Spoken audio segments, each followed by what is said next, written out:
daily soccer podcast with the Global Sports Podcast Network.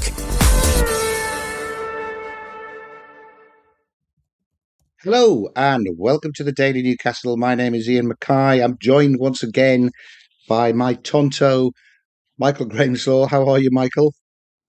I'm doing very well, mate. Thank you very much. Tonto is not a name I normally go by, but I could see it probably sticking. Well, yeah, mate. how about you? I am really hoping. I'm really hoping that you're going to not live up to one of the earlier nicknames that you got when we were doing this podcast, which I think was Captain Misery, was it? It was. Because I just felt so depressed last night when we finished that podcast, because Newcastle were so abject against Manchester United, and the performance against Sunderland was still fresh wound. But I've just tried all day to try and talk myself out of that miserable mood. And I've actually decided that we've got a lot of reasons to be cheerful going into the new year. Okay. And I thought I'd discuss them with you, Michael, in the hope that you would back me up rather than shoot them all down in flames. Well, we'll see how that goes. Do you think my bumps need to be felt, as it were? A little bit, but we'll see how it goes. Right. I've got a few areas. We'll split them into the league form, then the squad, and then the transfer window, which should be our three parts. I've got my adverts lined up. We're ready to rock. So, after Tottenham won at Crystal Palace this afternoon, Newcastle are 14th. And also heard earlier today that with our 23 points after 18 games, we're on course to finish 14th, 13th, 14th with 46 points, which I think is what Steve Bruce did in his last season as manager. So, you see, I heard that. Thought, it's not that bad. Honestly, it can't be that bad. We're in 14th with 23 points. However, I think Chelsea, is it, that are in 5th place on 29? So we're 6 points. We are 6 points off 5th place. And yes, our results and performances have been inconsistent. But so a lot of the teams are very inconsistent. Chelsea themselves were winning at half-time yesterday and managed to lose at home. It was to Villa.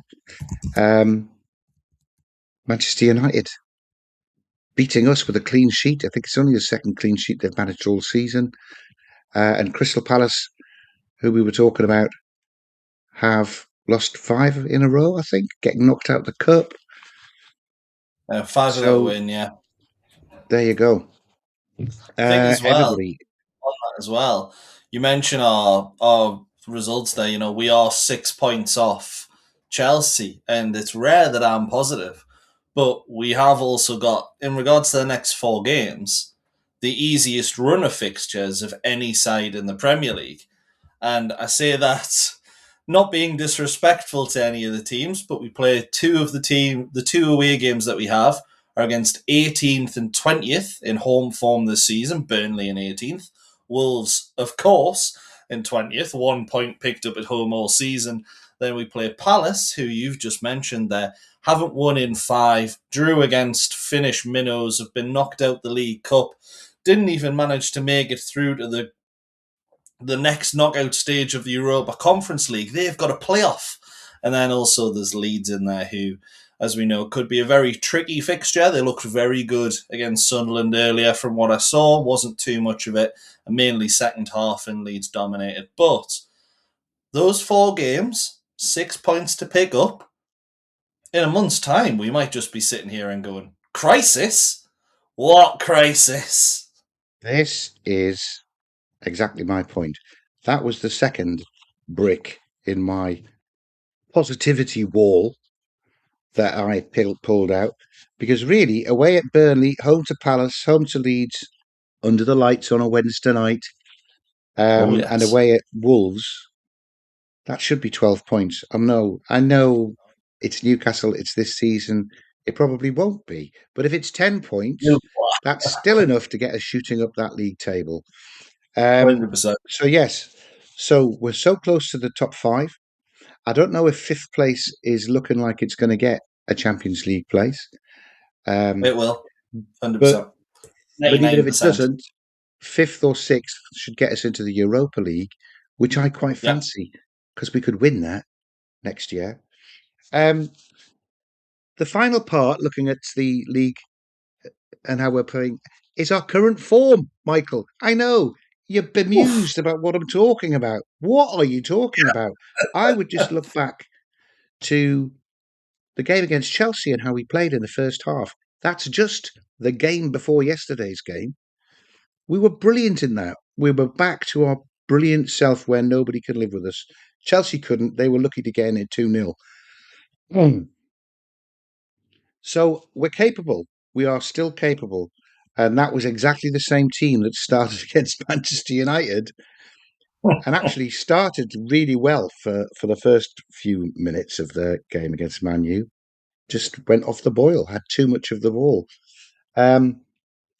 So those three things combined, I think, mean that we ought to be still very positive about what Newcastle can do in January or December, January. We need to do that because we need a nice run like that to be able to then finish January off with a home game against Villa. Now, we always beat Villa, same as we always beat Chelsea, if you remember. But then we're away at Liverpool and we've got a right score to settle with Liverpool after they did us at home in that first home game of the season, amongst other reasons. But I really think we can get up and beat Liverpool. We can. But it'll be much easier thinking that if we're going into it on a run of 5 or 6 straight wins. It will. I think with Liverpool, I think the issue is now the main problems that they've had have gone away for a few weeks or a month. Mo Salah gone off to AFCON. Nobody's talking about him anymore. Alexander Isak picked up that injury. No one's talking about whether it should be Ekitike or Isak starting anymore. They haven't got really the squad depth to argue about the 11, and they're grinding out results at the minute. I mean, 2-1 against Wolves. Terrible, really, when you think about it. The champions elect at the start of the season, let's be honest, it's what everyone was calling them, and Wolves, who haven't won a game all season, and it was quite tight in the end. They've also just beat Spurs by the same scoreline. So it's one of those where they are picking up and they are grinding out results a lot more, and I think that might stick until these problems sort of come back, where Salah comes back and then, maybe he's not getting the game time he wants. The trust isn't there with Slot. Maybe even gets sold. So it'd be really interesting to see how they're doing around the time that we play them. But you're so right. I'll feel so much better about playing them if we come in sitting 6th or 7th after a run of, let's say, another 4 games at least without defeat. Well, you can also put into those 4 league games that we've got a home cup match against Bournemouth. And again, I know Bournemouth are a bogey team, but they're one of the teams that are doing worse than we are at the moment. And then we've got a home game in the Champions League against PSV, which we must be up for that. That's the one that we win to clinch getting into the qualifying round at least.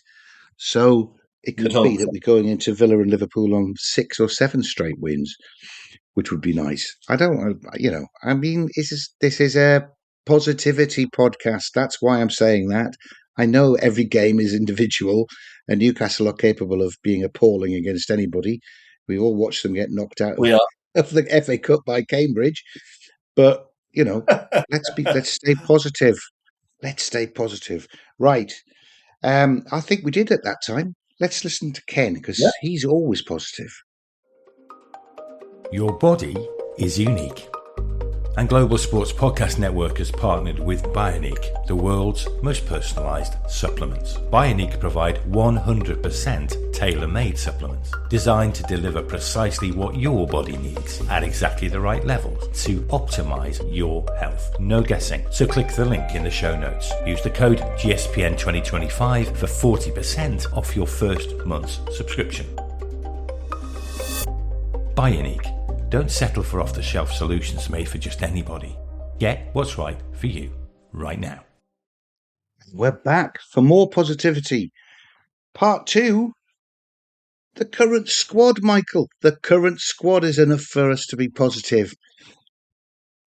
I just have to say the two Lewises straight away, Lewis Hall and Lewis Miley, we must be positive about those guys. They're performing really, really well. Remember Anthony Gordon in that first 60 minutes against Chelsea? That's what he is. He's not that meek auxiliary fullback backup that we saw against Man United. He's a killer. Wissa must be getting up towards match fitness. Proven Premier League goal scorer. Let's see him paired with Voltemada and what those two can do with Voltemada slightly withdrawn and finding the runs from him. But also, we've got some excellent players who've been missing for a month or two that are about to come back into this squad. Nick Pope, who we both think probably would have saved that goal against Man United, and we could have had another 0-0. But anyway, 100%. Tino Livramento, whose knee injury is nowhere near as bad as was feared, and even thought might have seen him against Man United. Kieran Trippier and Emil Kraft, due to come back early in the new year. Big Dan Burn, he's not far away. Broken ribs for Big Dan Burn coming back in the middle of January. I bet he's back in the first week of January. Sven Botman, Joe Linton. Just to cut you off on Trippier. I did see something really quite interesting on socials. The sort of journalist Joel Bland. It was mentioned to him something about Trippier, and his response was, Trippier's is less injury focused. This isn't a direct quote, I'm paraphrasing. But it was less injury focused and more something else. And it was in the best interest of Newcastle United and Kieran Trippier if it stayed out of the media. So, and that's coming from a journalist. So it sounds like there's something more going on with Trippier. Contract duration, it is also due to run out. So I think he might be one of those that we see go in January. He might be one out the door. But I completely agree with the rest. You were just about to mention Botman before I rudely interrupted there as well. Yeah. So it's one of those where I can definitely see Livramento, Botman coming back and having a big impact. But I do think Trippier is going to end up being just out a little bit longer than some are thinking. I obviously don't know anything about it, but it was just something I'd seen there. And I was like, might mention that or might not. I've decided to. Bit of intrigue. Well, it could also be that if something like that is circling around in the squad, it might explain why there's a few distractions over the last couple of games for them to not be fully focused. But anyway, I thought Joe Linton, they didn't know. Man U had no idea why Joe Linton wasn't playing against them because he's scary. He's a beast. You can mark him, but he just runs through you. And I think we underestimate, because I know that his touch isn't fantastic. He hasn't been at the high standards he was last year. He is a year older. But I think we underestimate the sheer intimidatory value of Joe Linton lining up in that midfield. Yeah, I have to say, when he came on, I actually thought he was arguably one of our better players. He just brings a lot of purpose and a lot of intensity. And it's one of those where I think Ramsey had it in the first half, I think, to a degree. I think it was more on the defensive side rather than the offensive side. But Joe Linton had it going back and forward. And it's not really something I've seen from Bruno or Tonali in the last couple of games. Bruno's had it throughout the entire season. I can forgive him for having 10 bad games in a row the way he started the season. Tonali looks like he's injured or, I hate to say it, not interested. But when you've got someone like Joe Linton wanting to come back and put in that effort, and basically say, look, I want to be the guy again. It's only positive things, and I'm starting to think maybe rest Tonali and put Joe Linton in for his first start in a long time in midweek, because he did look very good, didn't he? He did, and he's dyed his hair blonde again, so he's ready. The other thing for our midfield, by the way, is that once Tino Livramento is back, Lewis Miley can come back into that midfield as well, so that you can legitimately be giving Bruno a bit of time off, even if it is the last half hour, or Tonali a game off, without leaving ourselves short in midfield. I think he'll have got so much confidence in this little recent run that I'd love to see him back in midfield. And actually, with the balls, to have a shot or two when the ball runs to on the edge of the box instead of squaring it again. I've said that for 2 years. He needs to have the confidence he showed against Bromley when he pinged that in the top corner when he's playing in the Premier League, but he hasn't yet. He keeps knocking it wide. But yeah, I think we've got a really good squad. I still do. I think we've got strength in depth. I think a lot of our better players, more mature, responsible players, have been out injured. The leaders are coming back into the squad.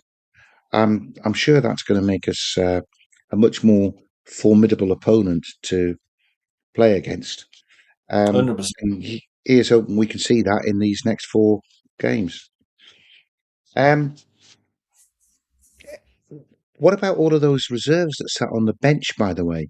Is that reasons to be cheerful?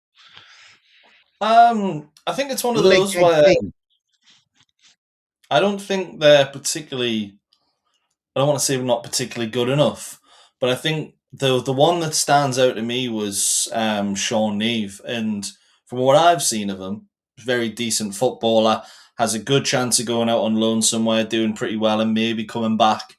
But I think in a game like what you had against Man United, where we were effectively throwing balls into the box and hoping for the best. I know Sean Neve isn't exactly a tall, dominating striker, but you're thinking in a game where you need someone who can just put the ball in the back of the net, you've got a young striker on the bench, just give him a chance. I mean, what's he called? Chupo Jr., Krupi Jr. At Bournemouth. He's come in, young lad, and he looks better than Evan Nielsen. Evan Nielsen's come back in for Bournemouth, and they've started doing terribly. Krupi Jr. looked fantastic because they gave the time to a young player, and he's thrived. I'm not saying Sean Neve's going to do exactly the same, but when you need a goal and no one looks like putting the ball in the back of the net against Man United, surely if they're decent enough, you give them the chance. So it tells me maybe the youngsters aren't quite there just yet. But I would say Sean Neve, Leo Sahar, 2 that could be there in the coming years of what I've seen personally. And what happened to the washing machine man, Sanusi? He looked good pre-season. He's just had his debut at Lorient. He played a cup game for Lorient against, I think it was League 3 opposition, so nothing too fancy. But he came off the bench for his debut, got an assist and a goal. And obviously I was looking at what their fans were saying online. Obviously I could only translate it. But they were saying they wanted to see a lot more of him because he looked like an exceptional young player. Exceptional wasn't the word, but you'll understand. Exceptional. Yeah, it's it's one of those where they've got a little taste of him and they quite like him. But apparently he picked up he picked up an injury before he went there on loan apparently, and he's just had it pretty much ever since. So it's a real strange one, but maybe, just maybe, their next game, one of their next games is against. I'm not even going to try and pronounce that, but it looks like a League 3 side again. I've never heard of them. Olympic Lyon's, I'm going to say local rivals, Houts Lyonnais. So maybe, just maybe, we see him get more minutes there as well, and he can come back and be a very decent backup player, because they seem to be a little excited about him now. They've only seen him for half an hour, but well, that's good. Positive. That's a good start. What about? I was very excited by I can't even remember what he's called. Park is at the end of it. The lad that we got from South Korea. Yes, Because Susung Park. he looked a skillful boy who could go past the fullback and put a cross in. Where do we need that? I know we put plenty of crosses in, but a good cross in. I think it's one of those where pre-season for us he looked quite good, but I think when he's gone up against teams in like the UEFA Youth League and stuff, he's kind of flattered to deceive. He's not really looked like the player that he did in pre-season, unfortunately, and that's against a slightly higher caliber of the opposition. So it's one of those where I think he's going to be just sort of retained in the under-23s for the time being. But there is some talent in there. That he is very raw. I think we've just got to remember he's come from the Korean second tier as well. But he was born in 2007. You know what I mean? He's still got a lot of time left to turn into a great player. That's shocking, that, isn't it? Yeah. Anyway, the point horrible. was, our squad does have some reasons to be cheerful. Certainly with all of those players coming back. Now, I think this is Jesse doing the Zencastr advert, which we're going to put on. And then the final reason to be cheerful is that the transfer window opens in 3 days, Michael. I'm going to ask you where we should be spending the cash that we've got.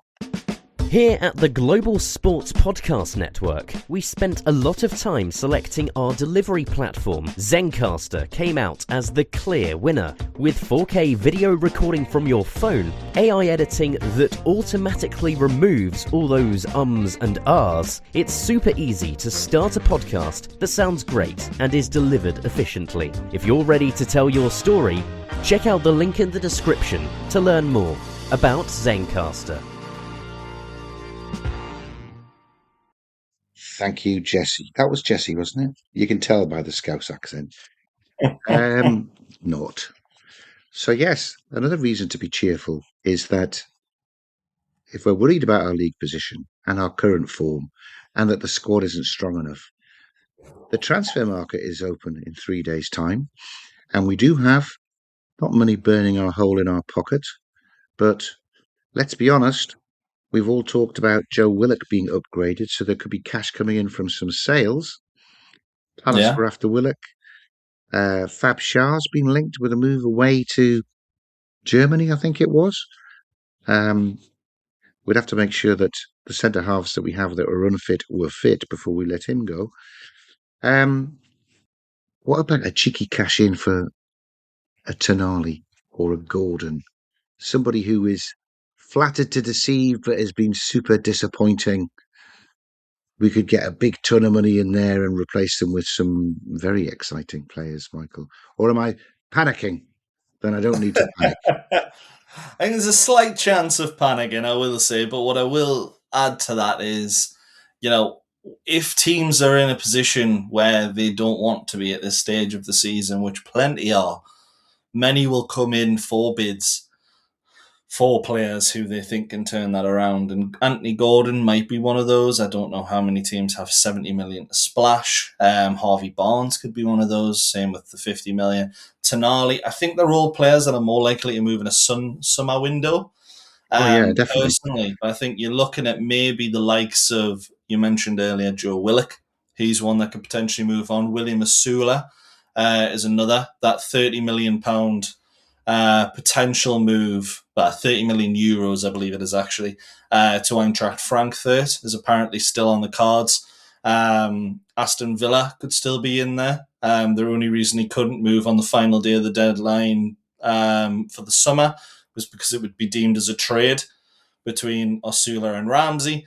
Now they're in completely different windows. That trade doesn't it doesn't come off as a trade. So that's something that could maybe happen as well. Although, let's be honest, Villa don't really need him right now. They're doing very, very well in the league. I think it's one of those. It wouldn't surprise me if a big name left. And I'll be honest, I was sitting there after the game against Manchester United, and I was thinking, I generally wouldn't care if every single one of these players left the club in the next 36 months, and I've never felt that. Like, I've always said, even terrible players, I remember Sammy Amiobi dropping out of the Newcastle squad and being gutted about it because I loved Sammy. When we sold Jose Perez, I was gutted because I loved Jose Perez. I've ever since Robert was the first that I can think of. I mean, Robert was a brilliant player, but I've always had at least one player who I would go, look, I can't bear us getting rid of it. Joe Linton was that before we turned him into a centre midfielder because I loved him and I wanted him to become good. Now I'm looking at it and I'm going, yeah, I'd be a little gutted if we sold Bruno. That's about it. For me, maybe Lewis Hall, Lewis Miley potentially, but it's one of those where literally like every single one of them, I think they could leave and I wouldn't mind. Well, actually, it could be Tino Livramento, couldn't it? Because Man City have a history of splashing the cash in the winter transfer window. 3 they bought last January, and Pep is a big admirer of Tino, so maybe that's where we cash in. But if we had a wad of cash, do we need a wad of cash? Do you think Howe has got a shopping list of players? Or do you think our new sporting director has given him a shopping list of players? Yeah, I think it all depends on how the Saudis view Newcastle's future, because if they see Eddie Howe being here after the end of the season, I think they back him. If they don't, I think they just say, look, this is what you've got for this season. If you don't like it, you can go early. But we're giving you till the end of the season. This is the team you've got. And then whoever replaces you is going to have more funds to evidently push forward, because we've seen from Man United how terrible squads can be when playing styles change. Ten Hag era, going from Ole Gunnar Solskjaer, Ferguson to Moyes, etc. Like they've done it so many times that you kind of do have to pay attention and go, okay, there's a problem here. And I think when you look at the players that we've got a lot of athletic players and not a lot of players who can play a good short passing game. And I think if we let Eddie Howe buy more players in January, if someone comes in and wants to completely change the way we play to go a bit more of a possession style, they're not going to have the money or the players to do that. So I think January, and I hate to say this on a pod where we're supposed to be positive, but January will give us a big idea of what the future of Newcastle United looks like after this season, because if they back him, there's no way they're getting rid of Eddie Howe, because you don't want a new manager to be restrained by PSR. So I actually hope they back him. I hope he brings in the right players. There's a couple of players off the top of my mind, well, a couple of positions off the top of my mind that I think we need. Goalkeeper. Yeah. And backup goalkeeper. And number 10 for me. We need a number 10.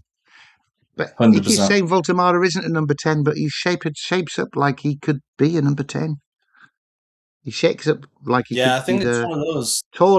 The tallest little guy off a centre forward that you've ever seen.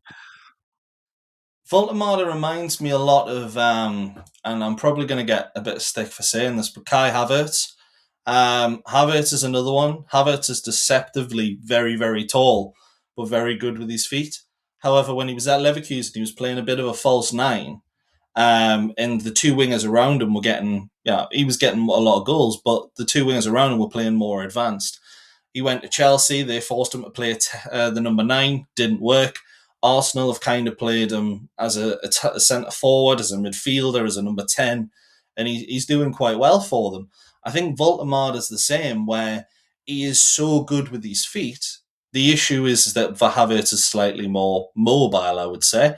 So he fits that role a little bit better. But I definitely think you look at our players, there isn't anyone who is better with that sort of one-touch, control the ball, knock it out wide with his back to goal than Nick Voltemada. Now, has he got the, should we say, creative abilities like maybe a James Maddison would in that number 10? Probably not. But I think in regards to linking play and getting us forward, he would suit that position so well. I don't know what you think, but Wissa and Voltemada, I mean, you mentioned it a bit earlier, actually, so maybe I do know what you think. But Wissa and Voltemada, to me, just sounds perfect. I think they'd be lethal. I Yeah, think they I would be agree. lethal with the way Voltemada can control a ball and hold it up and slip a ball around the corner, and Visser's pace going in behind a defence. I mean, he's in 2 or 3 times a game, which should be a goal and a half a game. Yeah. That would be a great start. Yeah. So there are reasons to be cheerful, for sure, I think. I hear what you're saying about the transfer window, but I do think anybody's going to need a goalkeeper. I'm wondering if James Trafford's available, because he must be really annoyed that City bought him and then bought Donnarumma 2 weeks later. I don't know if James Trafford is the answer. No. I would say he was ahead of Ramsdale for sure. Yeah, I'd And agree. Pep Guardiola must have seen a lot of him before he sold him, and then to bring him back in, that's endorsement enough for me to think he'd be worth a go. And I think he would be available. It might be really expensive now, of course, but hey, it's going to cost 25 million or something to keep hold of Ramsdale at the end of the season. Yeah, that's So, not happening. are you positive, Michael? Are you positive that there's still plenty to pay for in our season and we haven't finished? We're not just relying on You know winning the what? Champions League to be able to play there next year. I am, because I know we've been dreadfully inconsistent, but so is everybody else. And I think when you look at it, there is it's a big mixture of individual errors and just not being able to put the ball in the back of the net. That's been our biggest issue. And if you look at, I hate the expected goals and stuff, but when you look at expected points, Newcastle are 7th in the table, and it's one of those where we're still outside of where we want to be, but when you look at that, we're quite high. When you look at big chances created, Newcastle have created 38 big chances and only conceded 23. Now we've conceded 23 goals in total. So if that conversion rate of one big chance conceded to one goal, if we turned that round in every big chance created we scored, then we'd be having a field day. And obviously that's not going to happen. But we're That's third in the 7 past table with that Chelsea. difference. Yeah, we're You've put third in the 7 past table Chelsea. with that difference. Like, Arsenal, top obviously, they've created 43, conceded 13. Only Man City have above 6, and we're sitting there with 15 difference. So when it comes to creating chances, we're actually creating so much more than we're conceding. But those half chances, unfortunately, our goalkeepers are getting a touch on them or punching them in the net themselves. And we've got strikers, or should I say wingers, that aren't really contributing to putting the ball in the back of the net. And you're thinking, well, actually, how is he going to turn this into a positive? All it takes is one boost of confidence for all of that to just turn around. You beat a big team, you get a massive result, and all that can turn around. Form is temporary, class is permanent. We've mentioned how good the team is. We're doing okay in the stats. We're just not doing very well in the points. But 6 points can be made up in a week. Well, let's knock Bournemouth out third round of the FA Cup. We'll get another game in the FA Cup in January. If that's at home, we could be through to the 5th round. We've got City to play, I think, or is that at the start of February? One at the start of January, one at the start of February. Right, so we've got City to play at home at some point soon. That would be a great win to get. PSV would be a great win to get. I mean, we could end up playing Villa and Liverpool at the end, having won 8 on the bounce, because it's Burnley and Wolves away in 6 home games. But I don't care. I don't care, because that, as you say, boosts the confidence. And I love that last stat about converting our big chances into goals, making us third. We need that switch. Let's do it. I hope you're listening, Eddie. Get your lads to watch this podcast. With that, we will sign off to our lovely listeners. We're back tomorrow. Is it me and you again, Michael? Back tomorrow to preview the Burnley game? Probably. Doesn't matter. We love doing it. Thanks very much for joining me on this one, Michael. That was interesting. I'm glad you're not Captain Misery anymore. You're Tonto. I never have been. Don't forget it. Don't forget it. Thanks very much for listening. My name is Iain Mackay. Good night. God bless.